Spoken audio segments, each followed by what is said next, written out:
Hi folks, welcome to Once Driven Forever Smitten. In this video we'll be carrying on with the work on the Diplomat, checking out the aircon system, seeing what's required to get it working again, bearing in mind it's an R12 system, not R134S. There's some conversion work to be done there.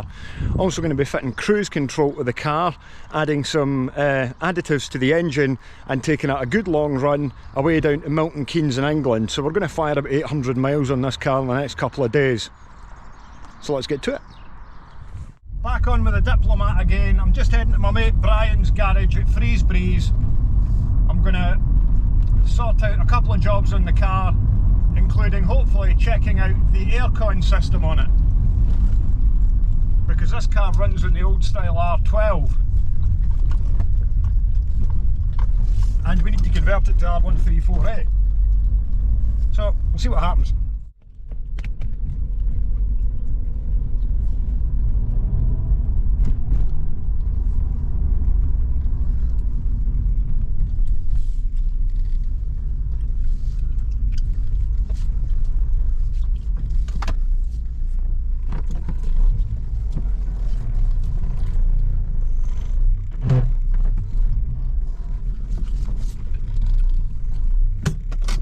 First job's first. We now have the correct thermostat, courtesy of Dingbro. I've also got another couple on order from eBay. Keep them in stock, you know. See, it's got the shorter end on it, so I'm going to fire that in and catch all the coolant again so it doesn't leak everywhere. Okay, so we have a bottle of nitrogen here. Gauge is connected onto the adapters here. Pressure gauge, so we're now going to fill the system with nitrogen and see if it's going to hold.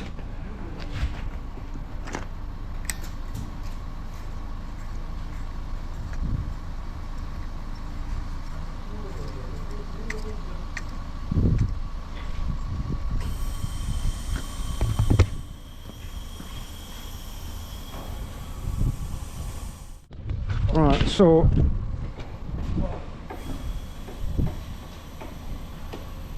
nitrogen gone in until the gauge stops.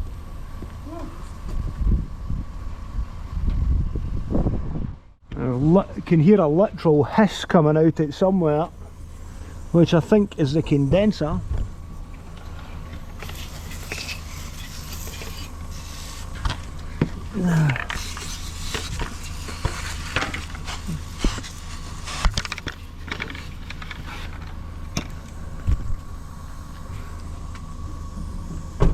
Oh aye. Well, don't know how well we'll pick this up on the camera, but there you go, you can see it perfectly. Whole load of bubbles coming out the condenser, which is like a tea bag. Now, next mission is getting a hold of one, but we may have one. Right, well, the condenser's leaking, but the condenser's leaking, but way back in 2013, Brian and I went to the VBOA show at Billing and we had a stall doing aircon, and at the time he had a big stockpile of condensers, and he bought, prior to this, 2 Hella condensers for Cavaliers. And we think one of them is the early type. Now, it's been sitting in a trailer at his parents' house for the last 10 years. So I've hopefully got the key to the padlock and we're going to have a look and see if we can find it, which would be nice. Well, there is the condenser which we've found, and it does cross-reference to a Cavalier. Whether or not it's the right thing, that's the needle of a set of clocks for a Cavalier. That's a little rev counter needle stuck in the side of it. But it's been in this trailer for 10 years. So we'll go away now and see if it's actually the right thing, if it would line up or not. This condenser does not fit this car, but having looked through loads of parts catalogues and everything, we can't find any condenser that looks like it. So I have suspicions that this might have already been fitted with some sort of universal condenser. This main big pipe that runs for the compressor that runs down there, and the other pipe that runs back to the car, they're kind of like cable tied together and just kind of like sitting there, and I'm not sure that's the original way they would have been set up. So what I'm going to have to do is remove this, but that's going to require me to take the fan out, aircon pipes, push the radiator back, probably drain the coolant out it, so I shall have to do that at the unit to extract the condenser from it, and then once I've done that we'll be able to see what we're dealing with and maybe order a universal one. Hey ho, 30-year-old cars aircon systems. Looking in here, if you see here, we've got this sort of lug coming out the side, which is literally just screwed into the panel there. Now Vauxhall wouldn't do that, so that indicates to me again that this is a universal fit condenser. Let's see where they're a bit on the other side of it, but aye, we'll get this stripped out because there's every chance that it's not original and we'll be able to get a universal one for it. While I was there, I went and repositioned these seals that go under the headlights that for some reason always get pushed back. So I've got them back in place now to take them out and clean them up, but yeah, radiator's going to need to come out it along with various bits of pipe work so we can get some better access in there to see what we're doing. Hello Bob, on the GSI. Right, anyway, I've had a look at the condenser and the original condenser mounts there and there, and the pipework is totally different. I mean, you can't see it, but what I've discovered is that this condenser that's in the GSI is the same as the one that I've got there, the spare new one. And if you go around and look at the Diplomat, you can see there where the washer marks were for the original condenser, which means that this one's definitely universal. I think this pipe's been cut and spliced in here to connect it at the end, so it's good to know that I have a spare condenser for this car that will fit it, because that's not going to be an easy thing to find. But yeah, I'm just going to stick the grill back on this just because that's confirmed now. Obviously I do need to get this down the garage soon anyway and get it all up and running again, but next thing I will get the radiator stripped out and the condenser out this so we can go and match it with a universal one.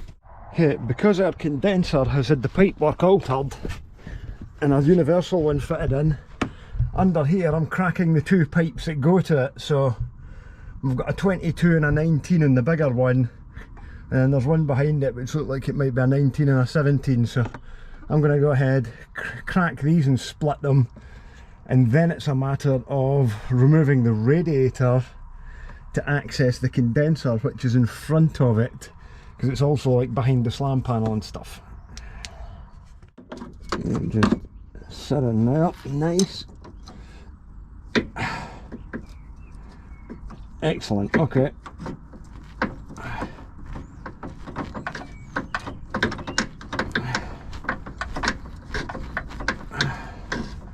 Size is this? Is it an imperial size or something? Wow.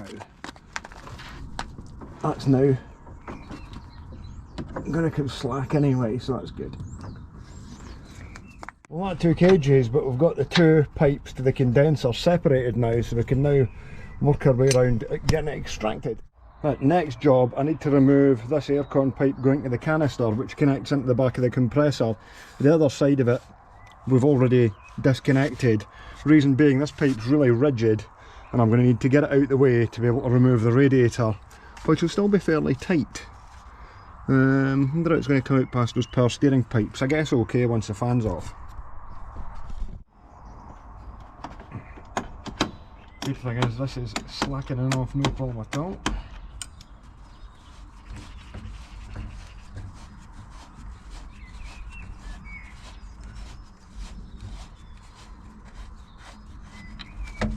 What size that is, it's a big old pipe with the O-ring inside it. Probably be replacing these. I'm going to put the new gas in it anyway. Right, see if we can get this off at the compressor. Now that bolt came out no problem at all. In terms of this pipe work, I think, I don't know if I can like fully remove it because of the way it's tightened with the power steering pipes. I might be able just, with the fact that it's now disconnected, it's out the road, which should give me enough room. I won't need to remove it completely. Two 10mm bolts out this substantial metal fan. These come out no problem at all. Right, that leaves us loads of room now to get into this radiator. Right, so now our radiator should pull up and out of here, which it has. Good stuff.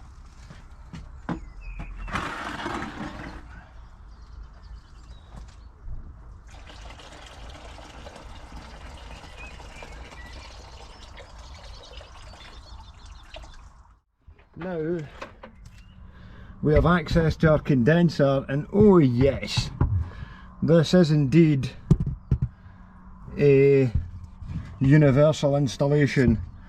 We've got a couple of little, they look like 8mm bolts in a bracket there, either side. Yep, it's from like a universal sort of frame, so I'll go ahead and remove this now.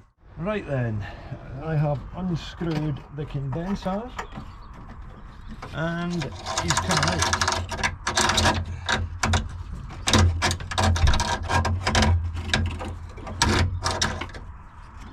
Boom, one universal condenser free. Right, so this is our aircon condenser here, and these universal ones are pretty common with these two ports at the side. I think it's like 3/4 and 5/8. Whoever's done this has just added this pipework, kind of made it up. And the good news is it's got a Sandon part number on it, MFC 2058AE. So we can go ahead and get one of these ordered up, but for now I'm just going to go and pop the radiator back in it so it's car's usable again. Right folks, cruise control, fitting it into a car with a cable throttle. What do you need? You need a cruise control unit like this, ideally with the plug attached and some wires and the cruise control cable. You also need some trailer cable and the stock to go with it, and the throttle bracket, which is going very well. Where's that? This is the bracket that holds your throttle cable and your cruise control. Now this is off a V6 and it's got this whole section off it here which we don't need. So we're going to chop this down with a grinder and keep only the bits that we need to connect it to the 8-valve.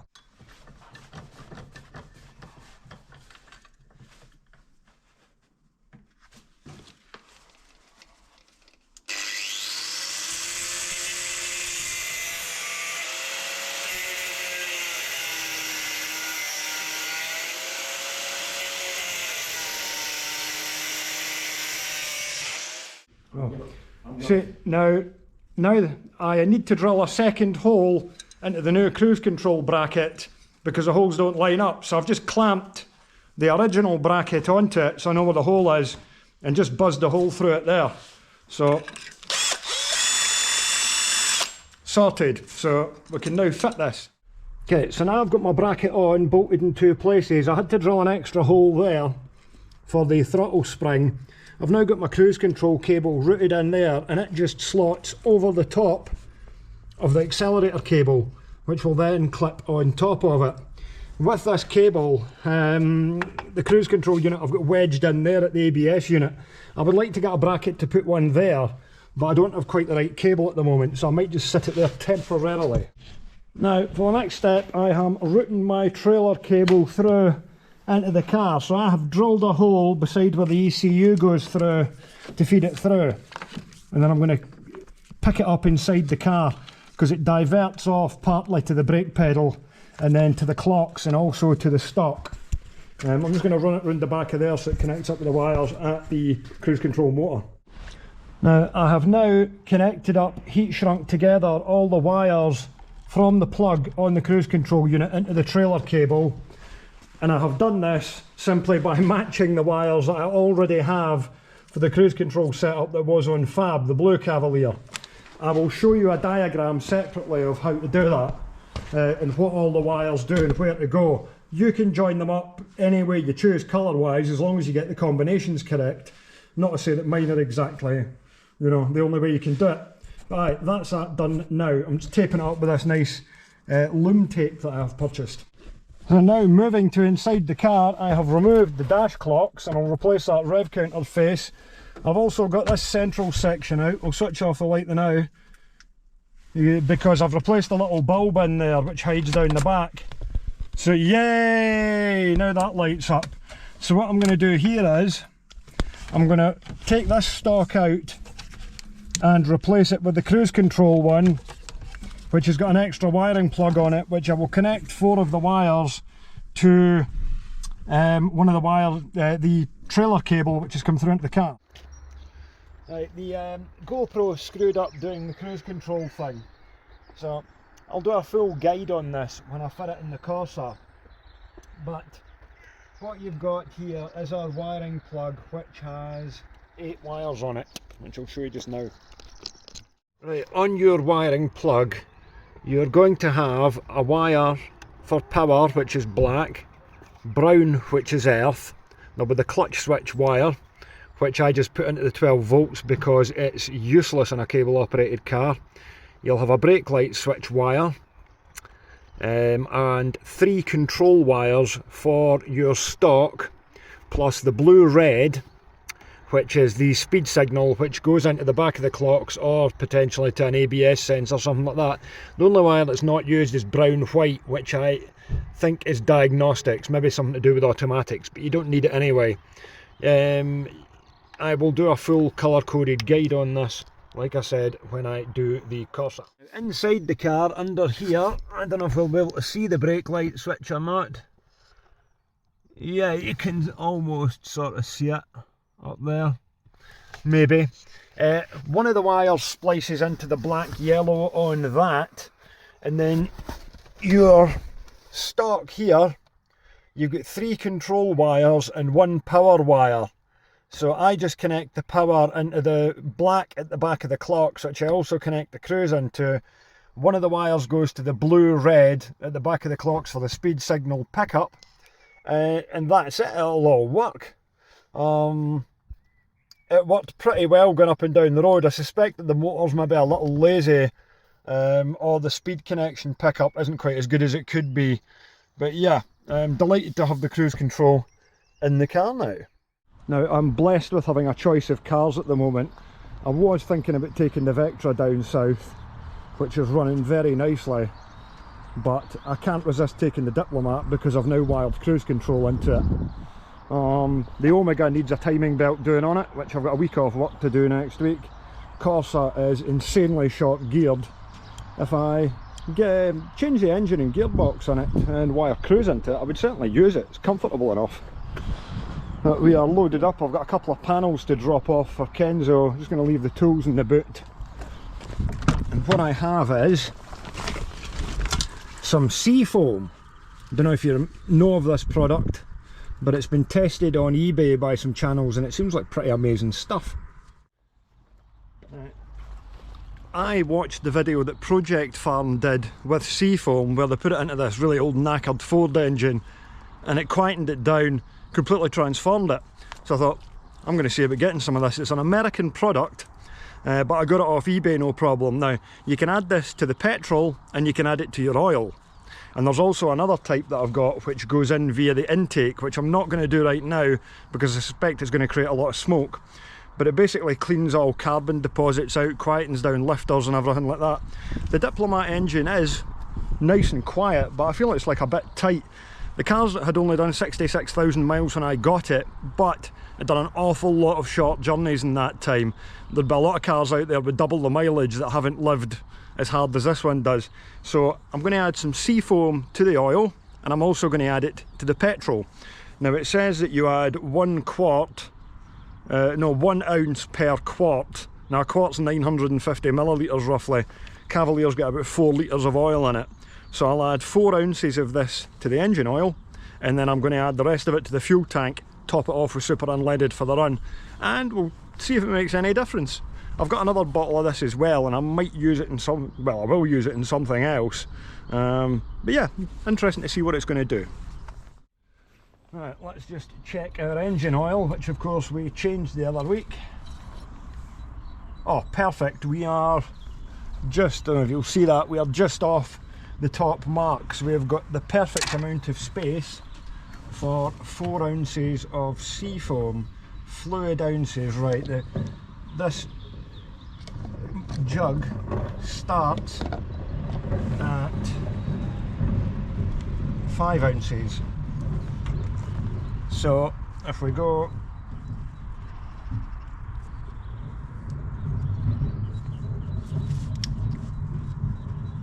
please come out. Oh, well, that's a fail for a start. Right, there's a screwdriver. Right, I have now extracted the lid. So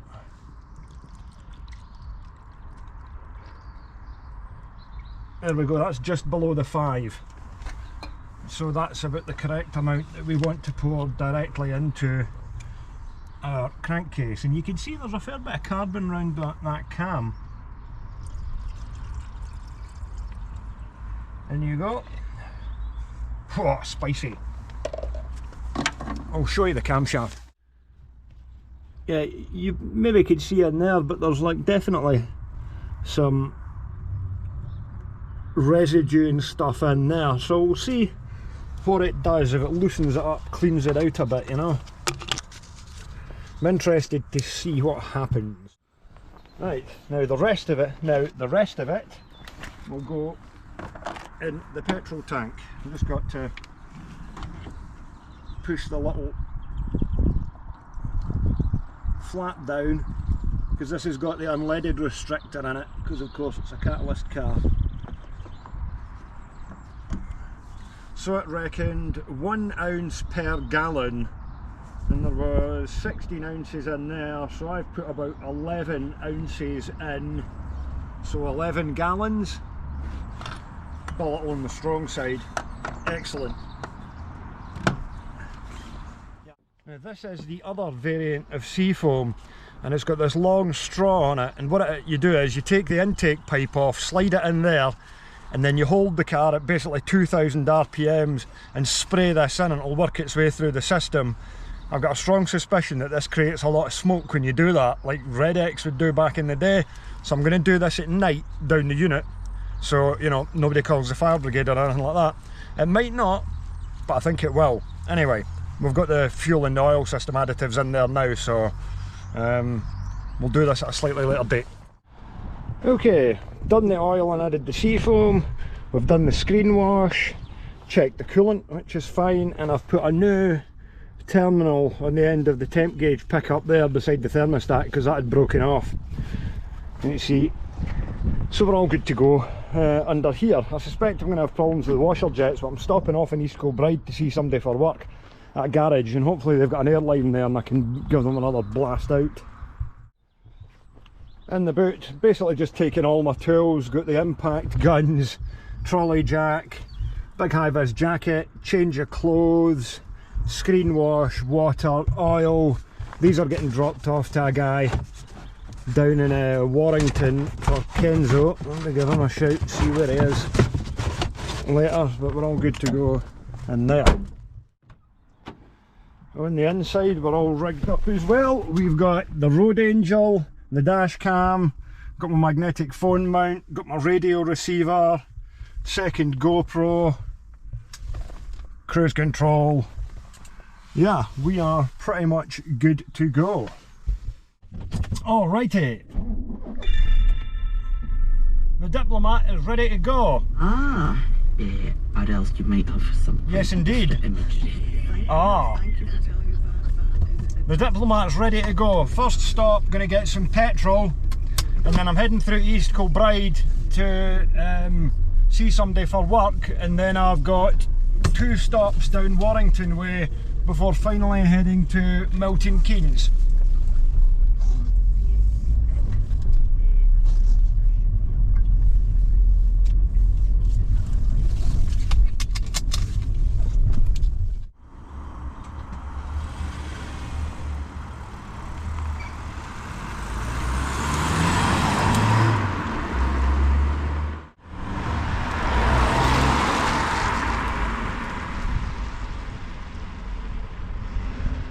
First stop, I forgot, I'd ordered 2 track rod ends at Dingbro for the Diplomat.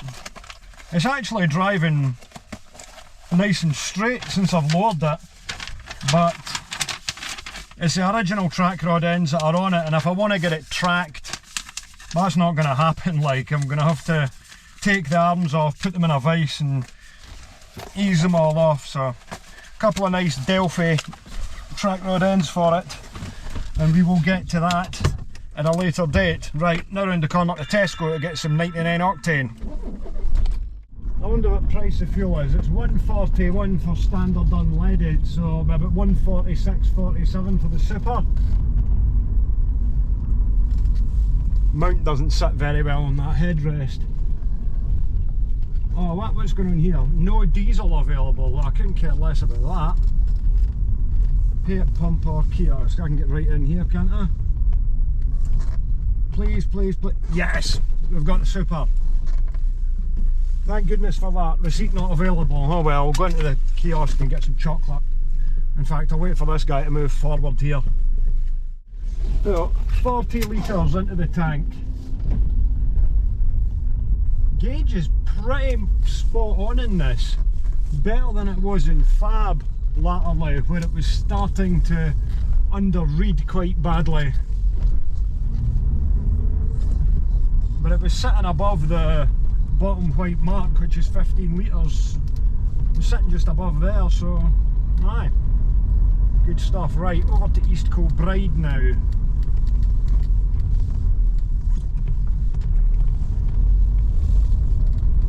The best way to get to there from here.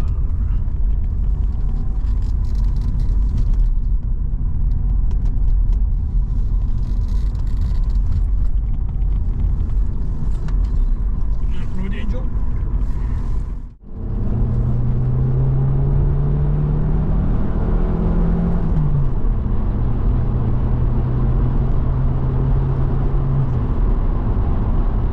Not seen any visible smoke out the back of the sea foam.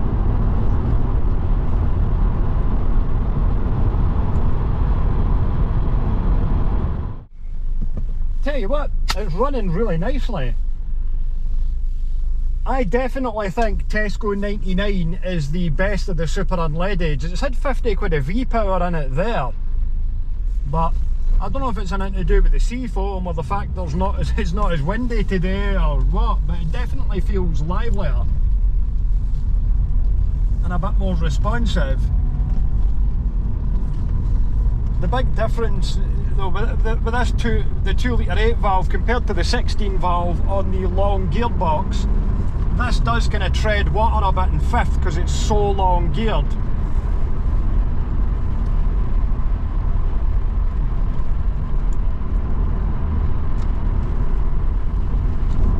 You've got to drop it into fourth more. Fourth gear in this is basically the equivalent to fifth gear in an SRI.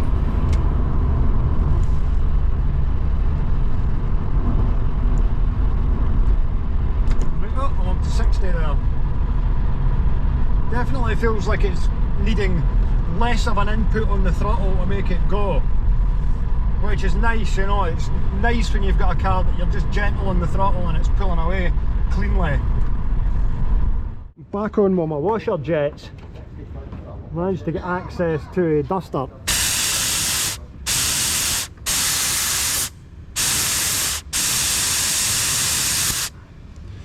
You've only got one blowing out here. I'll blow them back through and then back out again. Because they're just, it's because it's been sitting. You see the smoke coming out of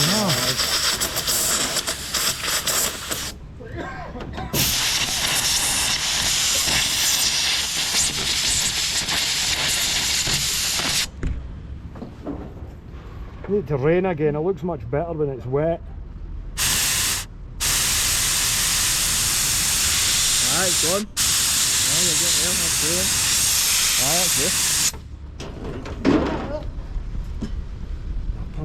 Right, here at Northview Customs and Auto Glazing for truck and driver for my work, because I'm checking out a lorry that we're going to be featured in the magazine, which I can't show you at the moment because it's a secret.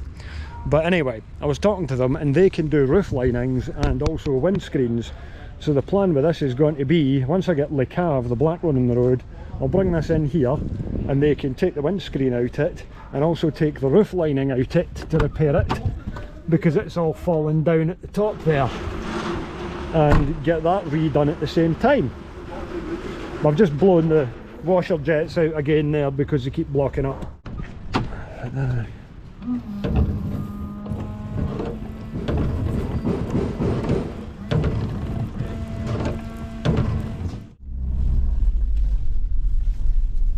Well, that was really good. Nice chaps in there at Northview Customs and Auto Glazing, so it'd be really good to get a nice custom headlining redone, because I do have two headlinings in stock, one for the Cav and one for the GSI, but I need a third one for this, so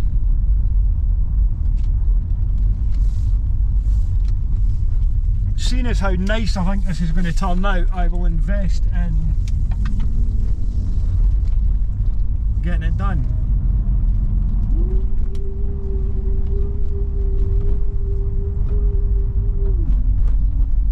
Yay! I've got all 4 washer jets again for the moment. We're going out the top of East Kilbride, or the south side rather, towards Straven to pick up the M74. There's actually quite a nice road. Yeah.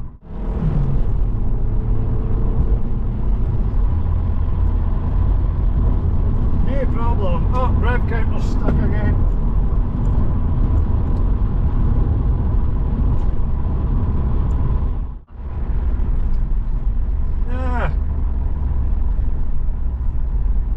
Serious slowdown here. Some of those trucks are covered in snow going the opposite way as well.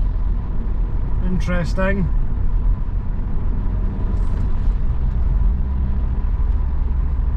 I think it's just sheer volume of traffic.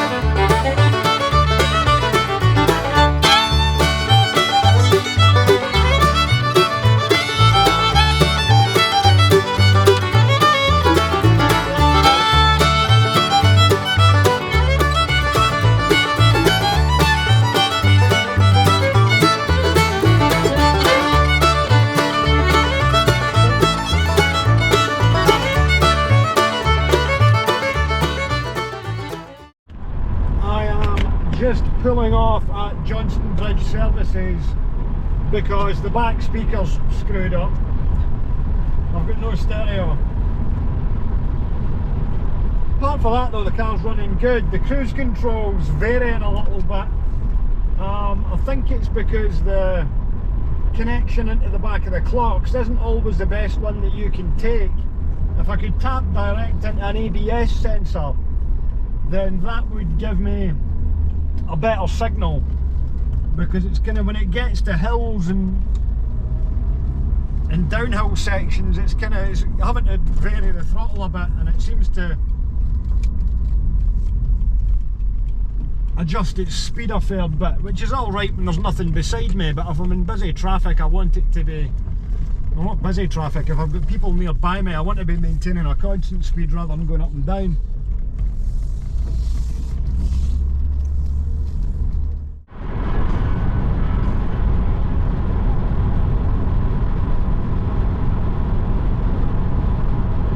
This idiot in the green Sirocco only drives in the middle lane. If a lorry pulls out in the middle lane, they'll just slow up behind it. I've already overtaken it due to it slowing right down to like 56, and then it comes past me again. What a bizarre way to drive. There you go, look. There's something in the middle lane that slowed that green car down.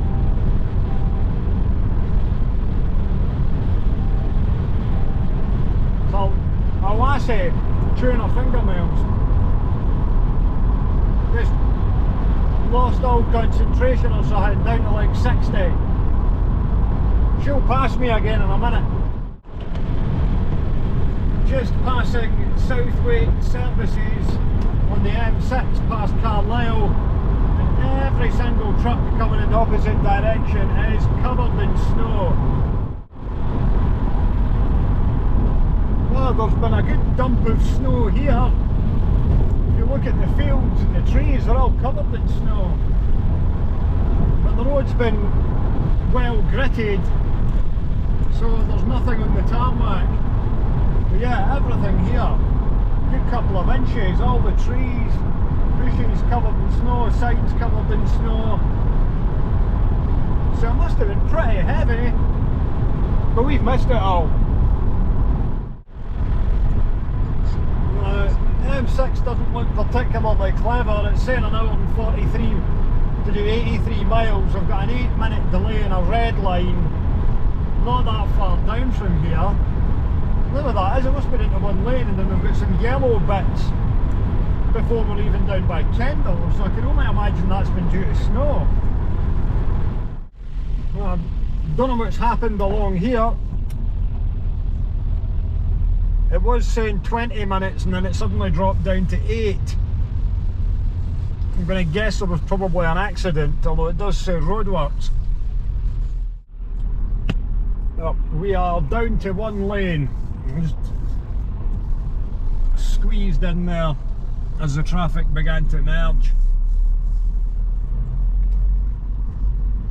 Guy in a truck came, whoosh, absolutely flying down the inside of everybody. Efficient and time saving if somewhat reckless.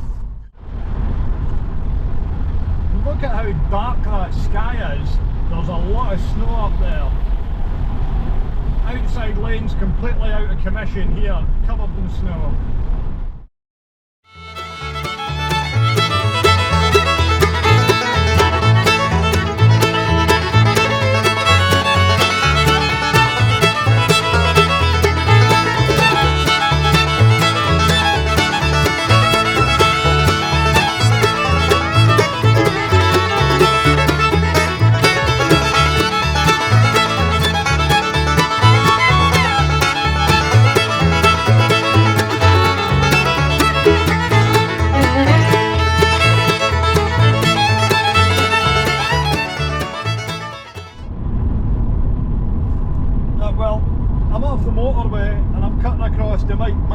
To pick up an SEH camshaft for this, and then I've got to find somebody in Warrington to drop off those 2 panels for Kenzo.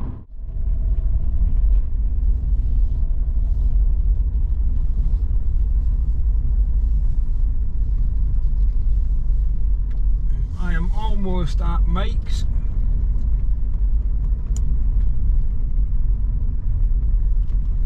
I can see his work van. Although he's not here because it's his wife's birthday. Minted. We have successfully collected an SRI camshaft and a battery. Cheers, Mike. There we go. Photography in process.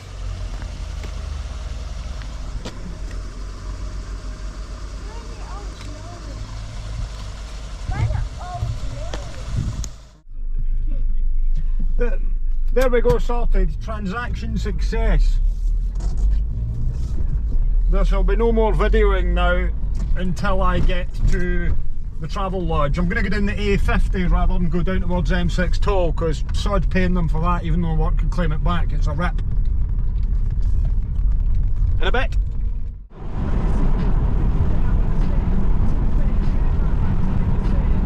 Oh, a big crash. Frosty conditions. Right, that's a successful visit to Scania for my work complete. Now got to go and find the local Tesco filling station, top it up with super unleaded, and head over to a place called the Dinton Hermit, which is where my hotel is tonight, because I'm staying there to go and visit DAF tomorrow. So, Diplomat generally looks better when it's all wet. Running very nicely though, no complaint. We are in really heavy Milton Keynes traffic at 6:15 at night. I filled the car up at Tesco and it took 50 litres. So when it drops into the red to begin with there, I've got a 10 litre safety margin, which is good to know. And that means it did 36.33 miles to the gallon. And I also stopped at Tim Hortons and got some of the top of the range donuts.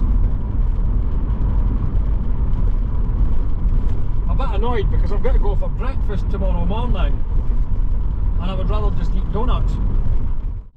Long queue of traffic behind this very slow Mitsubishi.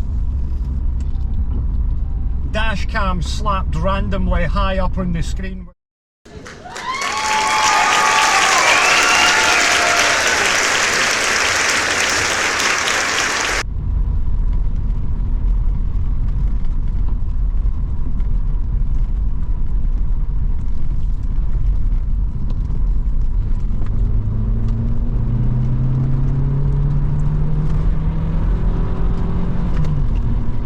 Bloody hell.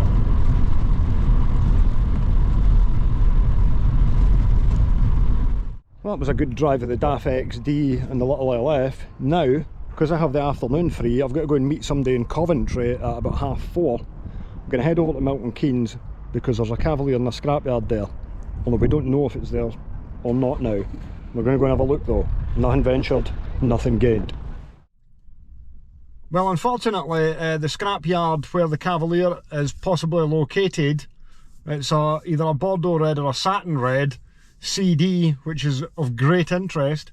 It's closed at the moment, so nothing we can do about that. I've got a little bit of time to kill though, so I've popped into Screwfix and I'm going to get some adhesive to try and like temporarily glue this roof lining back up till I can get it repaired properly, because it's super annoying. So I'm just going to pop in there now. I'm on my way up to Coventry now to do an interview for my work, and because I'm not pushed for time at all, I'm sitting taking it nice and easy, doing sort of about 62 miles an hour on the GPS, which is like 100 kilometres an hour, and it's just enough to keep me filtering past the lorries at a decent speed. And very nice it is as well. We touch over 2000 RPM. I did try and glue the headlining back up, which was a partial success. I'm going to have to go and pull it out, and I think I might have a go at reattaching the headlining myself. I might just replace the one that's in it with one of the ones that's sitting there, but anyway, yeah, I'm just taking it really easy, see what the fuel economy will return overall once I get back up the road tonight. I'm now in Coventry, about to stop in at A. Pearson & Sons, which is a tipper company that we're featuring in the magazine.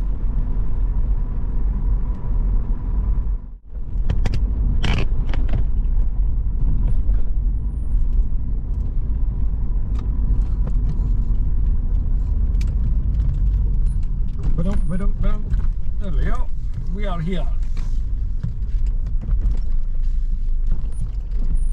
Probably just going to fire this in right here.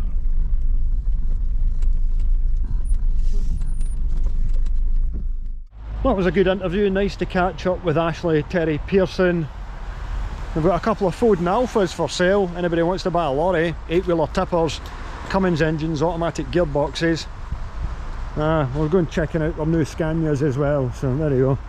Little insight into what it is I get up to. Now, more seafoam.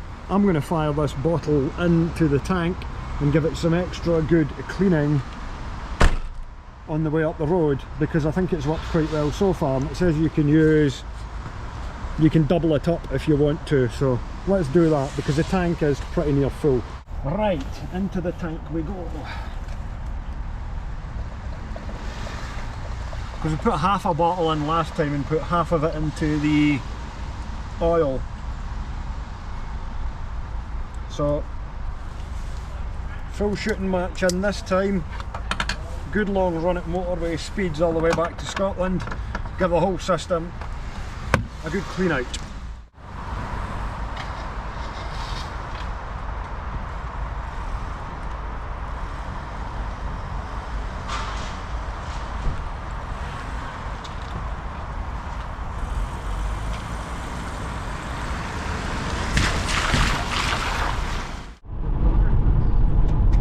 We will definitely be taking the toll road because it's 20 to 6 at night and there's going to be a lot of congestion around Birmingham. Work's paying for it anyway. What a miserable day. At least it's not snowing.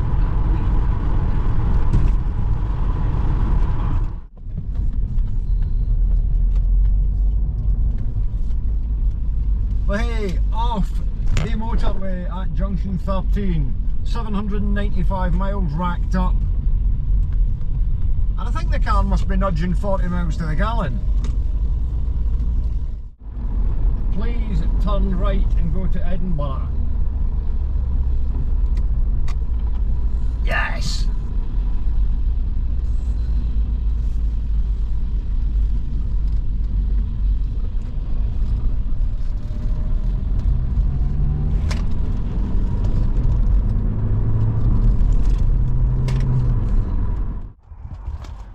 Hello, how are you?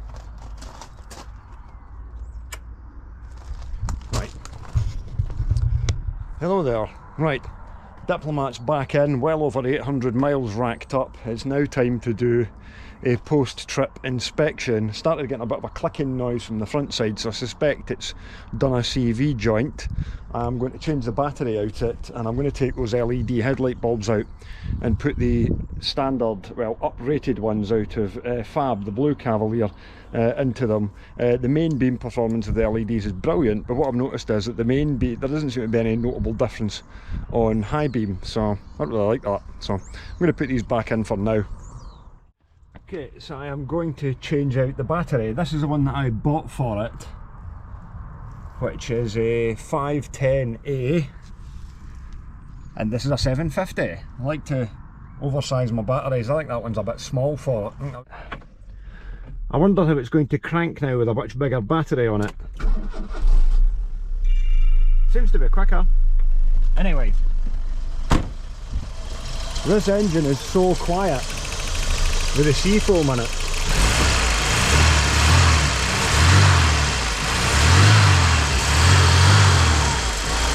Which is great. Really happy about that. Okay, so this is the seafoam engine cleaner, and it removes carbon deposits. Now this engine, from the history, it has had the pickup pipe cleaned out, so it has been sludged up in the past, and I don't know if you can see in there, but there is some carbon build up in there. So what we do with this is we hook it into the intake pipe and then hold it at 2000 RPM and spray the whole bottle in, and it'll suck it through the induction system and clean it all out. Right, can's now installed in the engine. We've got to fire the cap up.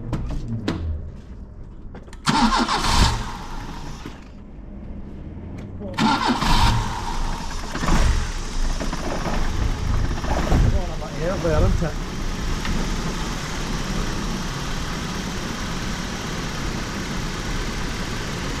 Tighten that down a little bit, and then we'll just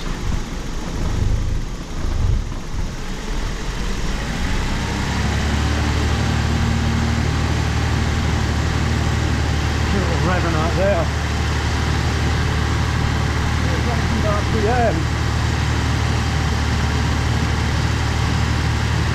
Guess I should probably give it a shake first.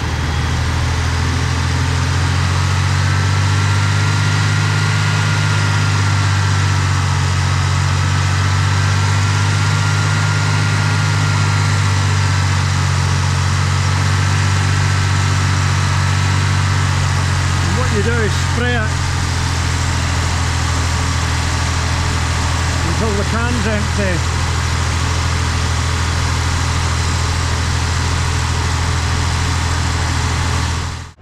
Can't really see it, but I'm not seeing a crazy amount of smoke out it. You can kind of smell it.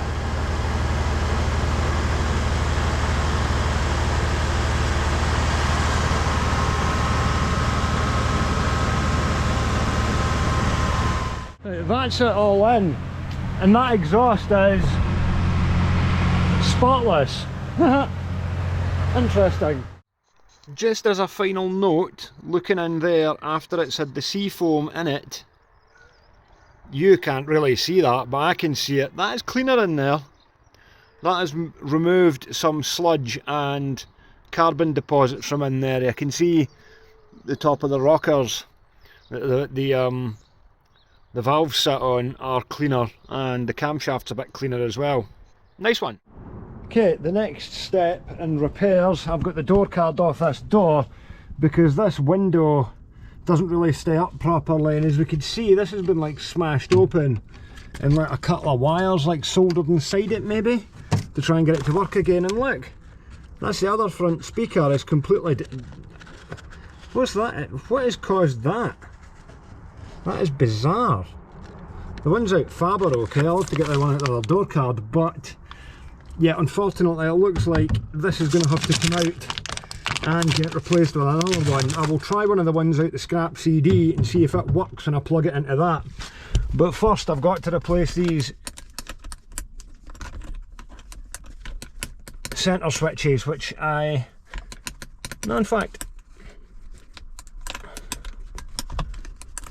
they seem to work. They all seem to work okay. I'll leave them just now and see if I get power to this plug. Now, sometimes you can have power issues with there being nothing at the door, but I mean, with the mileage of the car, who knows, but there's that much damaged on it. Right, the permanent feed, we have got 12 volts at the door. Okay, so now we need to work out what does what. So, I can never remember this. There's like 4 different coloured wires on there, so we'll see what does what. If I leave them in there and I plug into that one at the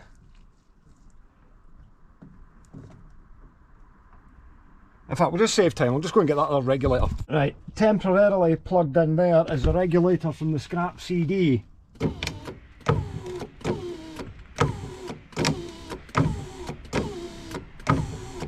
Yeah, well, he works, so we can use this as a replacement for that one that's in there. Fantastic. Great stuff. Just drilling out the rivets.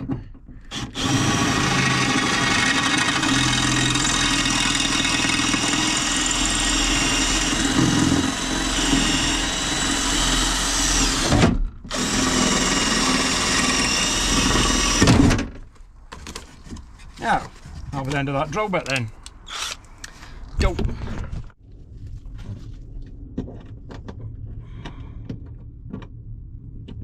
Is it an old bit of rivet and end it? No, it should have popped out it. Well, hasn't it? Has it come out now? Right, how's it now?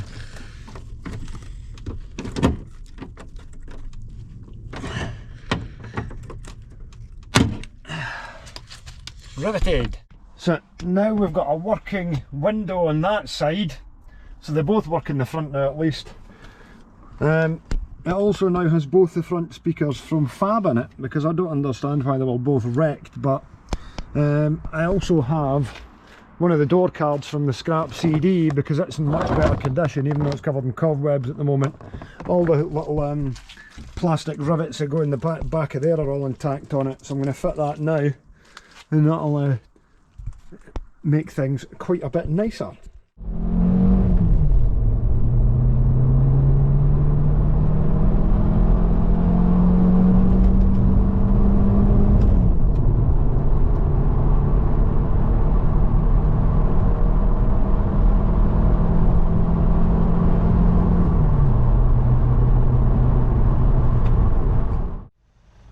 Right folks, that's all for this one. Achieved a tremendous amount with the Diplomat. Loads of improvements to it over the past couple of weeks. A lot of the work is in progress at the moment as well, such as the air conditioning, and we've got some fine tuning to do to things, but literally the only thing that has gone wrong with it over that last 850 miles in the last couple of days is needs a CV joint on it. That's clicking now, so delighted with that. Next steps are we're going to get it rolling roaded, and then I'm going to do the SRI engine conversion parts, which involves the camshaft, loom, ECU, exhaust box, and skim the head as well to raise the compression ratio a little bit.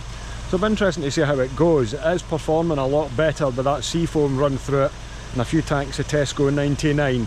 So I can get back on with Le Cave a bit in the meantime, and of course I've got the Omega needs work, the Corsa needs work, the Vectra, it's actually alright. No, it does, I tell a lie, it needs some air conditioning.